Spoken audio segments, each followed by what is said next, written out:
সুন্দর জীবনের জন্য কানাডা বা আমেরিকার মতো দেশগুলোতে আসা। কেমন সুন্দর জীবন?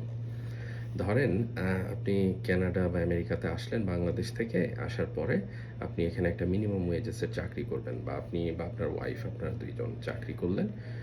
করে আপনারা যে টাকা ইনকাম করলেন, আমি আগেই বলেছি সেটা দিয়ে সংসার চালানো কোনোভাবেই সম্ভব না। তখন কি করে মানুষ?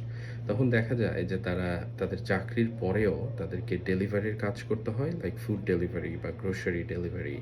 এরপরে অনেকে উবারে কাজ করেন। আ তো সেভাবে কিছুটা সাইড হাসল করে কিছুটা টাকা ইনকাম করে কোনোভাবে লাইফটাকে টেনে নিয়ে যাওয়ার মতো একটা ব্যাপার। আ তো সব মিলিয়ে কিন্তু আসলে আমরা যেটা মনে করি যে কানাডাতে এসে আমি লাইফ উপভোগ করব। আসলে উপভোগ করার কোনো সুযোগ নেই। আপনি দেখা গেল দিনে ২৪ ঘন্টায় আপনাকে ১৬ ঘন্টা কাজ করতে হবে।